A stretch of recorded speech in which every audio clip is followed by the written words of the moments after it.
Steve Jobs. It is 1958.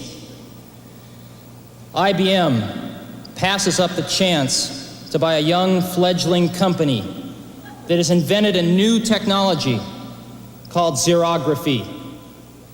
2 years later, Xerox is born, and IBM has been kicking themselves ever since. It is 10 years later, the late 60s. Digital Equipment, DEC, and others invent the mini-computer. IBM dismisses the mini-computer as too small to do serious computing, and therefore unimportant to their business. DEC grows to become a multi-hundred-million-dollar corporation before IBM finally enters the mini-computer market. It is now 10 years later, the late 70s. In 1977, Apple, a young, fledgling company on the West Coast, invents the Apple II, the first personal computer as we know it today. IBM dismisses the personal computer as too small to do serious computing and unimportant to their business. The early 80s, 81. Apple II has become the world's most popular computer, and Apple has grown to a $300 million company, becoming the fastest growing corporation in American business history. With over 50 competitors vying for a share, IBM enters the personal computer market in November 81 with the IBM PC. 1983. Apple and IBM emerge as the industry's strongest competitors, each selling approximately $1 billion worth of personal computers in 1983. Each will invest greater than $50 million for R&D and another $50 million for television advertising in 1984, totaling almost $250 million combined. The shakeout is in full swing. The first major firm goes bankrupt, with others teetering on the brink. Total industry losses for 83 outshadow even the combined profits of Apple and IBM for personal computers. It is now 1984.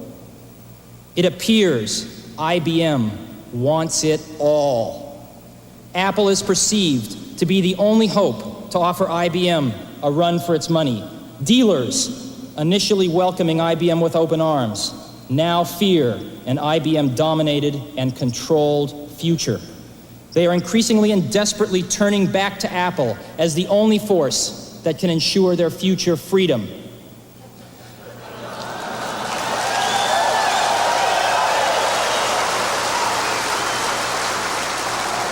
IBM wants it all and is aiming its guns on its last obstacle to industry control, Apple. Will Big Blue dominate the entire computer industry? The entire information age? Was George Orwell right about 1984? For today we celebrate the first glorious anniversary of the Information Purification Directives.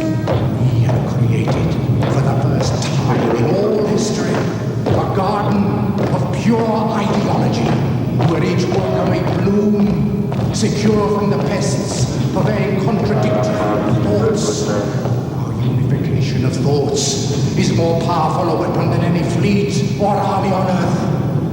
We are one people, with one will, one resolve, one cause. Our enemies shall talk themselves to death, and we will bury them with their own confusion. We shall prevail. On January 24th, Apple Computer will introduce Macintosh. And you'll see why 1984 won't be like 1984.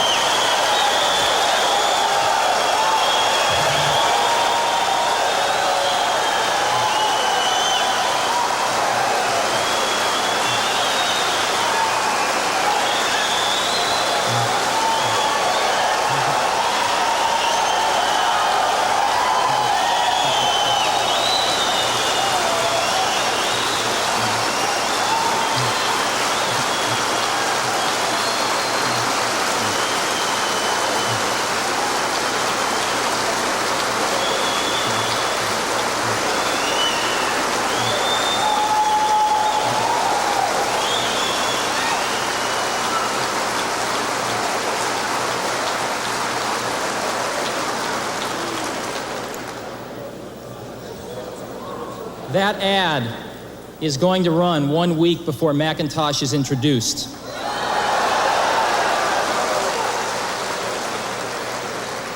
And our ad agency that put it together is here today. Shia Day, Jay Shiatt's here, the principal, Lee Clow and Steve Hayden that wrote the copy and did the creative are also here.